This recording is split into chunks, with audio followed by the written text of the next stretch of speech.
Hi, Nate. Hey, Tom.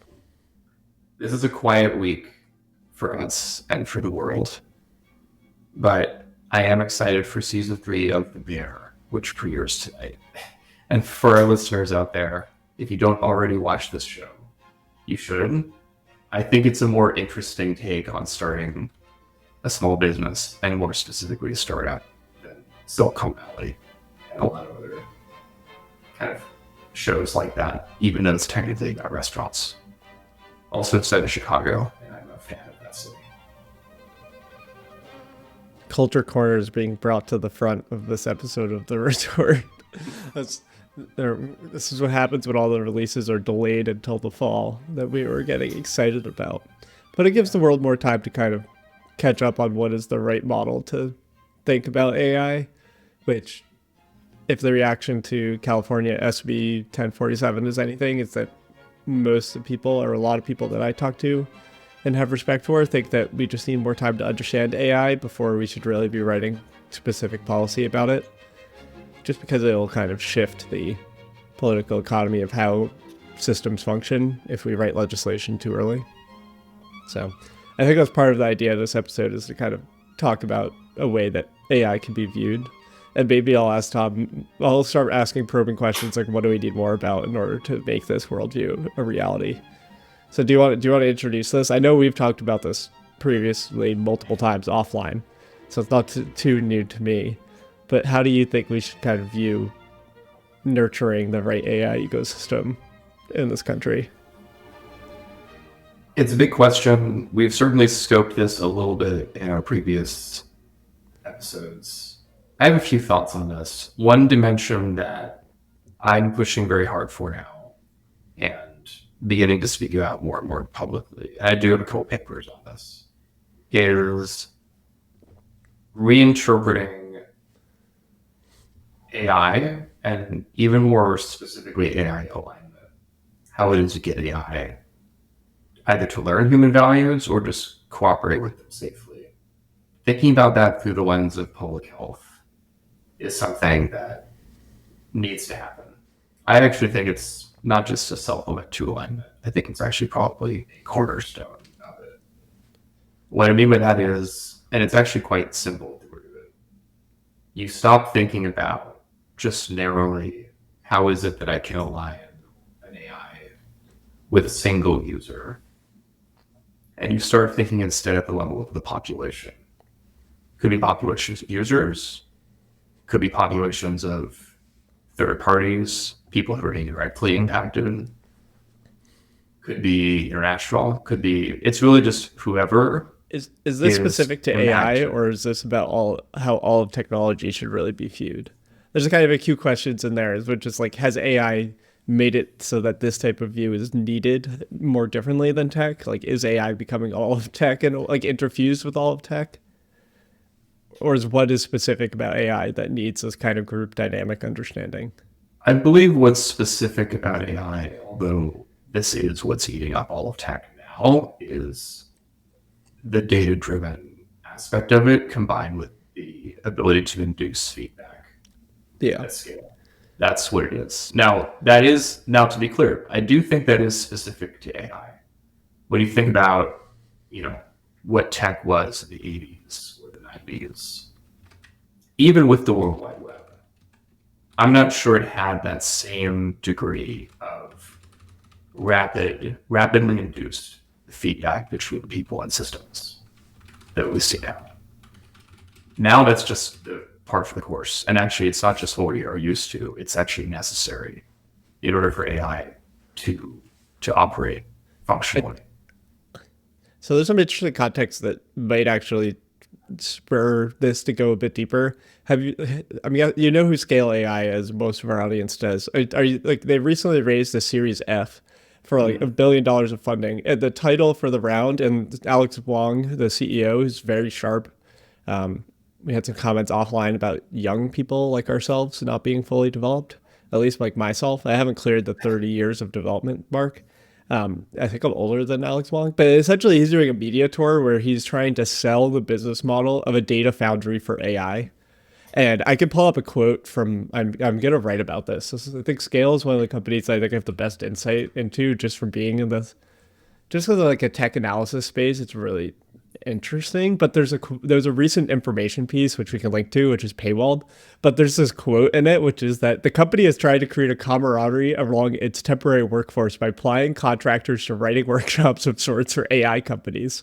Flew top raters out, blah blah blah, about 50 contractors. And the last sentences describing their day-to-day life is they reviewed the responses each person wrote for different prompts and sang karaoke together at night. So like Scale is trying to do this thing that is capturing a subset of the population to be this data engine for AI.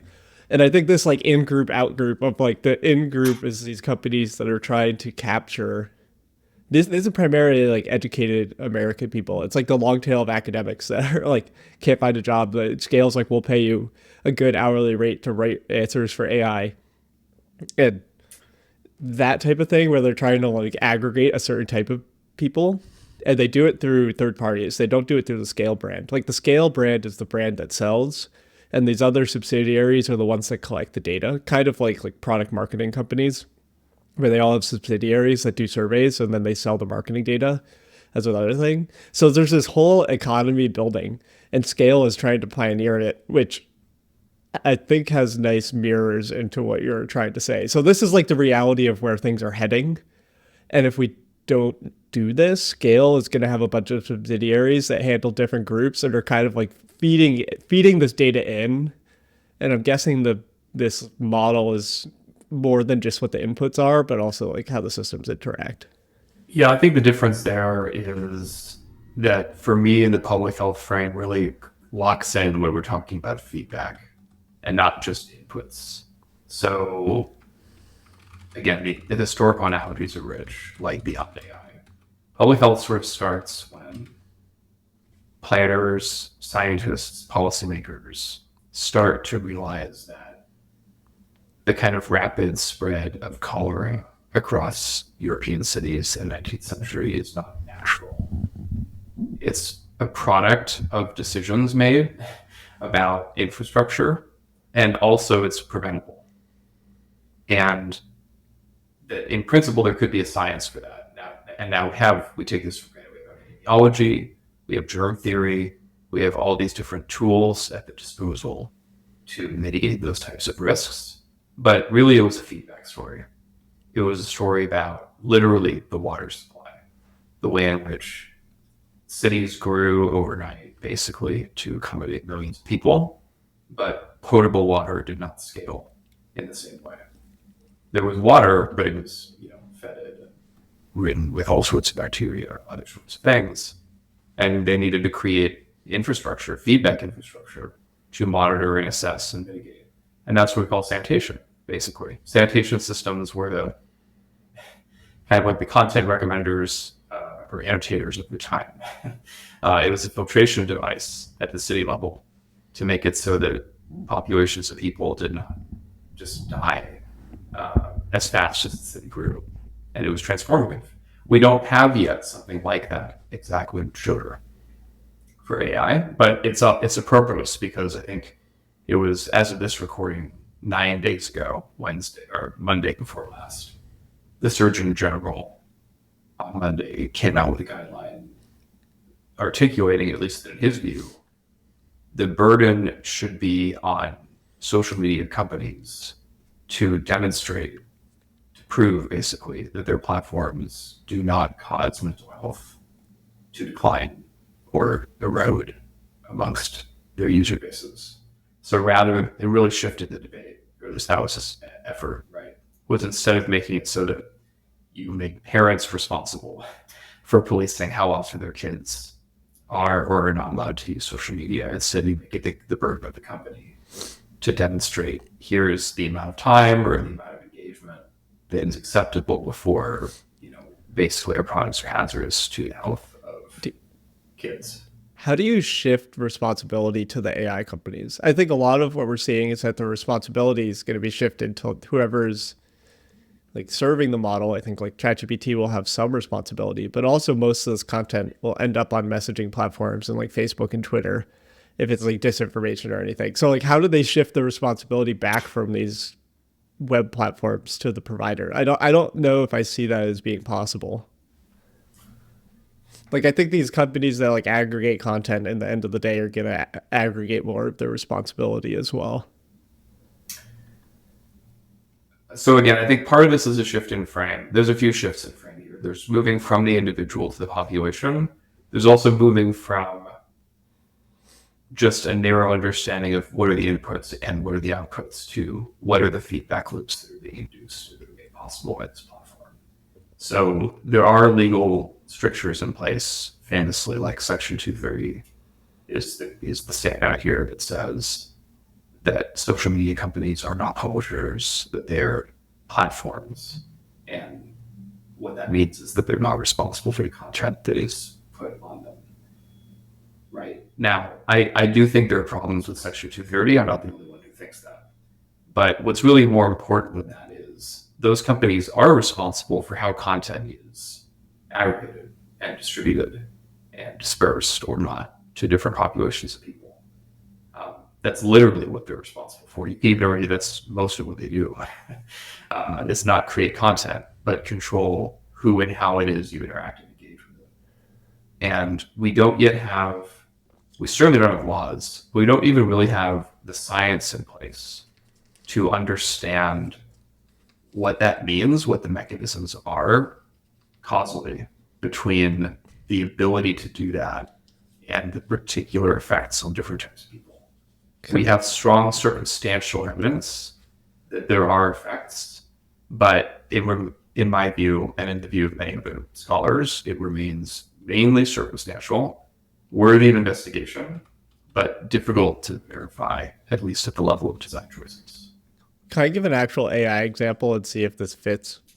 So if you think about like Character AI, which is a company that's being used a ton, which is like teenagers talking to AI characters. Would an example be like them continuing to have the model learn based on what the person is saying to just like increase engagement? Is that like a reasonable model for what you're thinking about, or do you think of something more malicious? Because they could be doing this. I like they could just be adding more information to the prompt of the model to kind of like distill the past conversations they've had, and you could fit a lot of context in that. And ChatGPT could do something similar, I think. Or is it kind of bigger, more zoomed out? I don't know that it operates just at the level of the model. I think it operates on the level of the interface between whatever it is that's been engineered and whatever populations of people are able to come into some kind of relationship with that interface. Now, I do think generative AI is significant for this reason because, and this is all ChatGPT was. It was just a very clean, sexy product, an interface that made it feel like you were talking to a robot, talking to a machine. And there are going to be public health effects of that. There already are. I mean, the fact that I have an uncle who I just visited actually last weekend, who spends, I think, something like 10 hours a day just interacting with ChatGPT, the latest version of it. Now, This person's I'm just not an even- AI researcher. Do they want to come work at AI too? We need more people that actually talk to these models a lot to understand what's going on. I'm not arguing. He's actually already co-published, isn't the right way to put it, co-authored books and a short film with ChatGPT that he's entered into film competitions. I only just learned of this like a week ago. But I think my point there is, I'm not saying that, he's suffering or that he's made a mistake or something like that. I think what I'm saying is his life has changed. The social determinants of his life are different now because of the relationship that he has formed with, as he calls it, Lady ChatGPT. Okay, before I was like, this is fine. This is a person just using a tool. Well, he is just using a tool, but I think this is just what we're missing still, conceptually, is to use a tool so intensively and invasively that it's no longer just helping you complete tasks more efficiently, but it's changing the scope of the activity itself. that you were originally engaged in ways that bleed over to other parts of your life. That's where it starts to become public health. It starts to become a question of there are different norms that are forming around the integration of this its infrastructure really into human life. And it's no longer clear what evaluation and assessment mean, but it is clear that they can no longer only operate at the level of the individual user. You have to consider the different levels of abstraction. And I think this is, in fact, Like, what is the where level the of conversation. abstraction in this guy's life? Like, what is this In, next level that's getting in impacted? my uncle's life, Yeah. I mean his marriage. Or something like it. Like, we It's obviously really don't have to talk about specifics. it's really not that complicated, right? It's the fact of like when you derive so much value from a device that you use it for that much of your day. By definition, that's that amount of time in your day you cannot dedicate to other things. Yeah. I mean, So I'm, every I'm other just part like of his playing life. devil's advocate and trying to make it specific. It's like, how is this different from this guy, the iPhone? It's like, I am totally dependent on this thing. It costs $1,000 and it is probably the funnel or the sift that passes the vast majority of my life's information and work and entertainment through. Like, So how this is like it seems similar in yeah, a way, it with a is little similar. bit more cultural control. Like, this is a theme I talk about a lot, which is like the AI is more culturally salient, where the iPhone feels like a thing, but the AIs kind of have this way of communicating that makes it a little bit more susceptible to their impact. I do think there's a difference between having a small television in your pocket and where the feedback is sort of like linear, or it's really not even feedback, it's really just sort of extractive, versus having an assistant or a bot that is dynamically interacting with you. Yeah, Now, again, yeah. it's very difficult to track exactly what that difference is, but this is sort of something that, and again, the work on this is very early. So Jonathan Haidt just published this book that came out, was it last month or 2 months ago, called The Anxious Generation, where he Yeah. argues that indeed it's a combination of things. It's a combination. I mean, because his basic stark claim in that book is that Gen Z is fucked. What about Gen Alpha? Did Presumably them everyone as already know well. they were Well, he's fucked? not. He's not a determinist. I think his point is that Gen Z is fucked because Gen Z came of age right at the moment. Like what he means when he says come of age, what he means is like literally cognitively, Anyway. their Yeah. brains were developing at precisely the moment, the kind of like knee of the curve, when a combination of the smartphone, the uh, kind of auto recommender on social media, the newsfeed, right, and a few other key design features coalesced into a very particular kind of feedback loop that changed, he argues quite provocatively, changed the development uh, of cognition, of psychological well-being, to the point where, what does that mean concretely? Attention spans are a fraction of what they used to be. That's probably true for all of us who spend time with this stuff. But the But we argument, at I think, least know we here, effed ourselves up. Like, we I know that I well, could get back to it if I really needed to. I think that what Haidt would be inclined to say is that it came later in our lives to a point where yes, there was a period of our development when it was not this way, and so due to the material dimensions of neuroplasticity, we could return or we could retrain ourselves to have a more balanced relationship with these devices. So And I think his argument, is yeah, your is argument that about AI mostly for the newest generations? well, it's certainly generational. I mean, my uncle actually was quite elderly, I think maybe it's just that so you see like the effects are clarified in the generation that is going through that mental formation. Like, we all have the effects of this anxious generation. We're all more anxious from the stuff, but there's just this a little bit more of like, to use your word, feedback on them, or like they're more susceptible to it where it could really catch on stronger, and then it's just a lot easier to see and measure the effects. they're more vulnerable. Yeah, they're more vulnerable because they're younger. And it's also true historically that shifts in public health almost always very frequently start with children. Yeah. And there's several reasons for that. One reason we've already discussed, which is that they literally are just more neurologically and cognitively and emotionally vulnerable. And the other is moral, which is, think of the children. We have to take care of the children. There's a very long established, relationship with that kind of thinking. It was the same way when cars were first invented. It was really out of concern for children that the very first kind of ordinances on how cars could and could not be driven were created, right? Including stop signs and stuff like that. So cars were kind of also understood initially in terms of public health. So it's often there's often sort of this crucible that new technology passes through of like, how are you changing population well-being? Are you improving it or hindering it? What needs to be understood there? I do think that the scale and the intensity of AI-enabled applications now is truly significant and more on the order of we need fundamentally new scientific modes of understanding of these impacts. Because again, the affinity here is with mental health. The science of mental health is very early. Other than the fact that many of us often, just pursue therapy individually, the mechanisms for mental health are very poorly understood, even by the world's leading experts.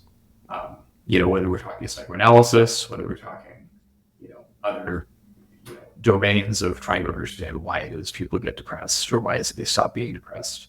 How do people process meaning, right? At the psychic level, so the level of the inner psyche. It's really not well understood. But implicitly, recommender systems depend on showing us things that appeal to our entities, that appeal to our sense of self. And they do it so well that they end up intervening on what that sense of self can be. So I think one opportunity here, I don't want to sound pessimistic, actually. I mean, it's quite stark what's happening right now, frankly. It's quite brutal. But the potential here is that we will leverage these tools in a way that will make us have a much greater self-awareness of what mental health, what mental well-being is. And that's not something public health has really concentrated on before. There was so much stigma around it. My parents, to this day, refuse to really seriously engage the topic because of shame, and they grew up at a different time. I'm 1 and 1. Yeah. So it's different. And so I think that it's an opportunity for us to invest in new conceptual frames, new methodologies, new forms of measurement. Ideally, companies would be leading the charge, but of course they don't want to do that. They have no incentive to do it, so they're not doing it right now. I do think that will change, but this always does take time. So I do think, though, that across the board, there's a lot of issues to return what I said at the start. There's a lot about value alignment and a lot about what it means to align AI with people that I think is better understood at the level of the population than at the individual. And I think there's just a lot of kind of bias or... But do you think you can actually align? I think AI almost fundamentally cannot be aligned to the population because the populations disagree on so much of what is there. So I see what you're saying, but I also think aligning to the individual, this might be me getting too into the weeds, but aligning to the individual is extremely important and something that the companies have a hard time doing because of their kind of business models. I hear that point. And it might be a separate discussion because it is kind of shifting the goalposts a little bit. It matters a little bit. I'll just say briefly, my suspicion is that if a large group of people who otherwise have very little in common are nevertheless being similarly impacted by technology, I suspect that they would agree on a lot of stuff about what should be done and what shouldn't be done and how it could be made to work differently to support them. I think we see this in the history of public health. People dying on the streets of London did not have much in common other than the fact that they were dying on the streets of London. And then it turns out they had a lot in common and that there was a lot that they wanted done and a lot that didn't want done. I think the shift, though, that you're speaking to is the fact that, you sort of have to wait to see what the externalities are in order for public health to be possible. And a lot of energy coming out of the AI safety community is about forecasting, controlling, not mitigating, right? Just preventing the possibility of certain kinds of harms at scale. But I think, and I've said this before many times, the alignment community as it exists right now still just has very crude intuition about what harms at scale mean. And historically, the way you thought about harms at scale was a lot of it was public health. It's not a binary between how do I make this, robot to do the thing that I want it to do so that it doesn't destroy humanity. There's a lot of intervening layers of abstraction there. Schools, hospitals, cities, states, many different populations and demographics of folks who are not impacted in exactly the same way by this stuff, but insofar as they have the same demographic profile are. And that's a very powerful lever for research into alignment, in my view.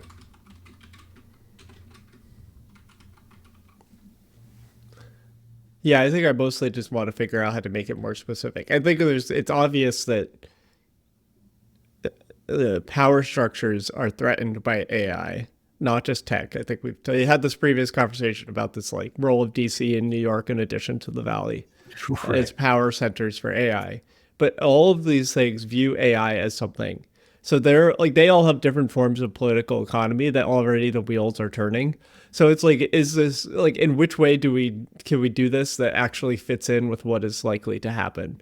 Because there's no waiting to see with AI. I mean, this is probably the story of the California 1047, is mostly that these are the people that have stakeholders, which are constituencies that know about AI. So most of them will probably be like, oh, my representatives are taking action on AI. Great.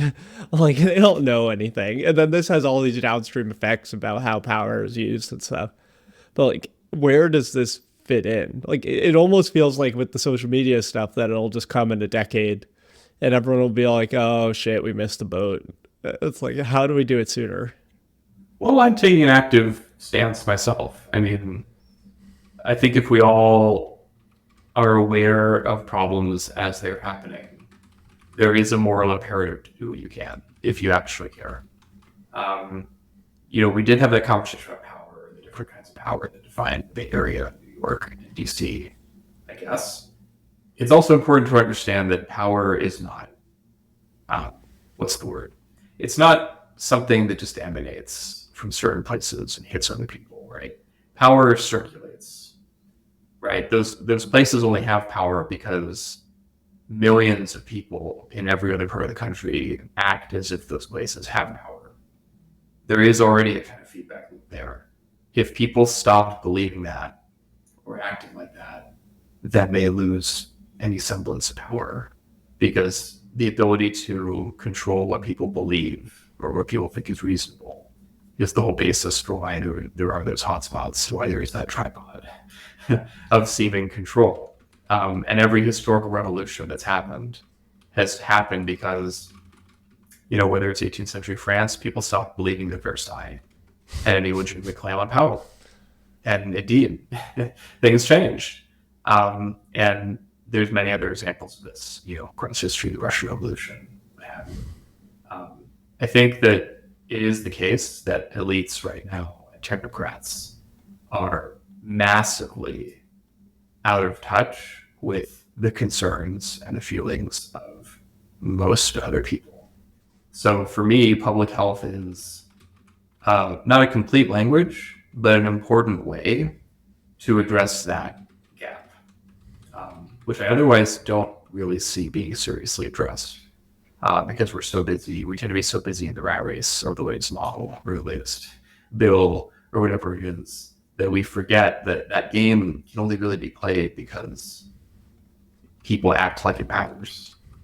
And people stop acting like it matters, it won't. I mean, how does this relate to what you're talking about? It's like yes, this is true, but it's like these powers are games. I mean, I think this is a sign of recurring themes here. It's like, yes, we talk about these things because we want to enact change. I think this is kind of like things that we're seeing with other AI movements, is that they need a home. I think there's this whole like national AI research resource thing, and it's currently being spearheaded by the NSF. But if to make it a real thing, Congress has to pass a bill, and an organization has to be nominated to actually run this thing. So it's like even this grand idea like NAIRR, which is broadly supported, which I think probably would have a symbol like what you're saying is resonates with people. This is just like let's fund AI research for actual scientists, and it takes a lot of this type of evolving power to actually get it to exist. So I think with all of these things, we need a foothold, and that could be people building new things, but it's just like things don't just materialize. I think it's about the stakes. Yeah. So there's lots of examples of times when new forms of authority enter into the picture. Like when you see these worlds collide, I think it becomes clear how arbitrary, superficial the game currently is. The example I give to people, this is public, so I'm comfortable sharing it. But Stuart Russell and I believe Yasha Bengio and Dario Amadai gave testimony to the Senate, maybe it might have been almost a year ago now, on future of AI risk. And there was a moment when I believe it was Senator Josh Hawley, who is a bit of a character, but also has a reputation for being anti-big tech, anti-monopoly kind of stuff. And he was questioning, I believe, Stewart on whether Stewart's claims to, existential risk and AI takeover are really, in fact, so pressing and so warranted that government action is necessary on them, right? He was sort of questioning whether government should be given new mandates in the face of that. And Stewart sort of responded by saying, Senator Hawley, by my calculation, by the 21st century, AI will have generated $40 quadrillion in value in the world economy. So the question in my mind is not whether government should be given additional mandates to meet these challenges, but whether there is any role for a human government to play in a world that will be so thoroughly transformed. And you can just see on Hawley's face, like he's not used to being spoken to in that way. Like he's just kind of flabbergasted. And like again, it's an illuminating moment because Stewart is one of the most authoritative computer scientists, AI theorists in the world. Hawley is one of the most prominent political figures in the United States. He's a senator, right? And they each have these different worlds of understanding that they can speak to, that they can control. But there is not yet a productive way for those worlds of, in this case, I guess, science and politics to productively commingle. That's what I personally see as the value of NAIRR, or at least the prospect of it is. It's not so much that it should exist just for the sake of creating it, as that if we want governance and AI to remain or even become intelligible across these different worlds, there needs to be a neutral interface through which some of these issues can be researched and studied. I think that's what we feel is missing right now. That's why this world of OpenAI releasing a model, Congress getting nervous, and New York City trying to decide where to throw the next VC wrap at is not sustainable. There needs to be a much richer kind of infrastructure to just stabilize, to just make a kind of ballast for these conversations, because otherwise we can't have them. Yeah. Like Stewart could be wrong, but he's Stuart Russell. So who's going to say he's wrong? Quadrillion comes after trillion, right? That is my understanding, right? Because try is 3. What is the one is 4? What is the world's GDP right now? Like how much does it have to grow annually to have that happen? It's a good, I haven't asked Stuart for the numbers on how we got to 40 quadrillion. The world's GDP is approximately 100 trillion. So he was saying that the AI is going to create 400 times. So just by AI by the end of the century. I guess so. I guess that was what he said. Yeah. So, we all believe in exponentials, I guess. You can try and get them out. I'm going to ask ChatGPT to generate a percentage annualized. I want to 400x my position I think it's even like 4,000 because AI isn't 10% of the GDP right now. If I want to 4,000x my position in 75 years, what is my annual rate of return? Use Python if you need it, because ChatGPT is dumb. We'll see if it's gonna. Okay, it's writing some Python code to try to do this. It has an equation that I was never going to figure out, which is the final amount equals initial amount times 1 plus r to the n, and it's going to solve for r. Mm. I love ChatGPT, man. Lady ChatGPT. I don't call it a lady. So it says that you need to have an 11.69% rate of return, and this doesn't even really account for how small the AI's impact of the GDP is. That's high, but it's actually not the most ridiculous number. Like obviously it's totally transformative, but it's like based on probably some assumptions. It was probably based on like 10% from like the year 2000 or something stupid. I'm sure. Again, I'm not cross-referenced the numbers there. I think the point though is like the point is that ChatGPT did the math right. This kind of future, this horizon is not something that we can trust in any one person to predict. Like that's the kind of thing that we make. Like we make the kind of future that we want. If we want there to be an NAIRR, or if we want there to be an economy in which AI plays such a predominant role, that it would be 45 trillion value. But in century, we can do that. But it's a product of human actions. And there's different paths that we could take on this that we don't have to take unless there is the political will and the economic will, I guess, to do it. And ultimately, that is going to rest on what is it that we, either as consumers or as citizens or both, are willing to accept, and what is it that we want, right? I'm not sure we have good answers to that right now. It's still very early days to determine this stuff. Yeah, we'll see. There's even more discussion again about AI being nationalized, which I don't actually think would be good. This is one of the things that Alex Wong was saying in all his interviews is like, we have to lock down the labs and nationalize them because we don't have nuclear deterrence if we have super powerful AI. I read that quote and I was like, bro, what? Like, that makes no sense. Like, yes, you still have nuclear deterrence if you have super powerful AI. I think that's like, it just doesn't go away.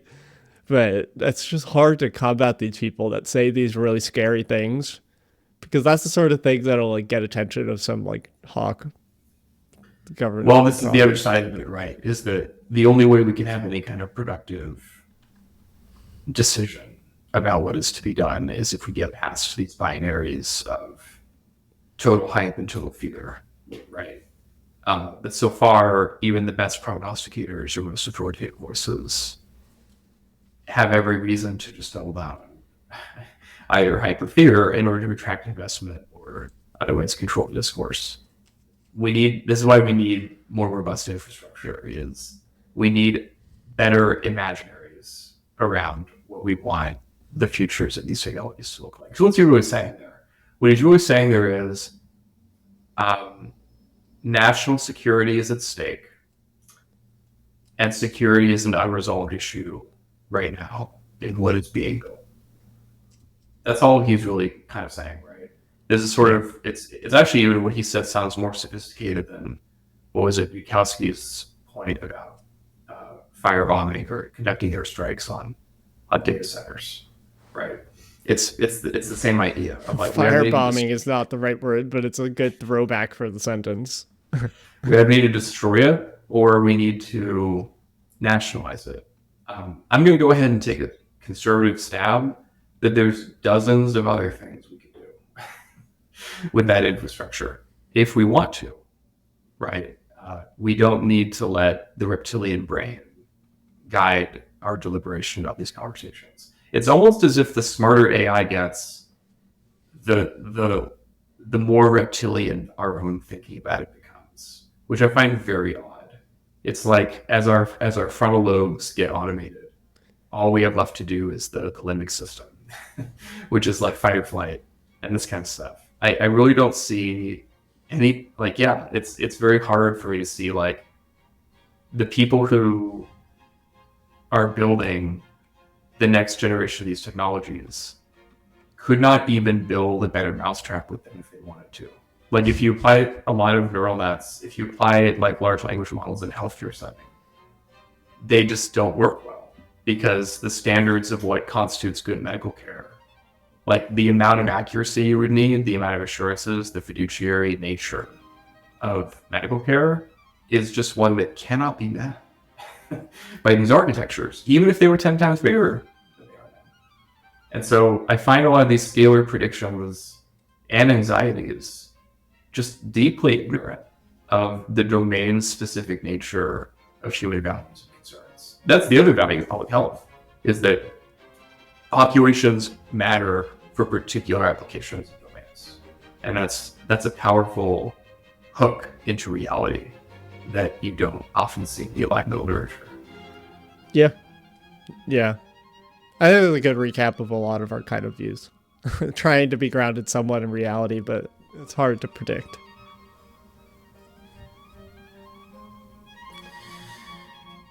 Quiet week in AI. Summer is coming in. Summer's here. People should touch grass. Make sure to go outside. Go for a walk while you listen to this podcast. You can get in touch at mail@retortai.com if you have questions. We could throw more of those in. Thanks for listening. We still want to do a mailbag episode. So yeah, we need to get enough questions to do a mailbag. So we'll start trying to add them in. I think that'd be good. I think it's a fun dynamic. They get repeat emailers, and it's this whole little cabal. I love cabals. It's like the positive alternative to a small cult. That is the world we live in now. All right. On that note, we'll see you guys the next time. Yeah. Bye for now. Bye.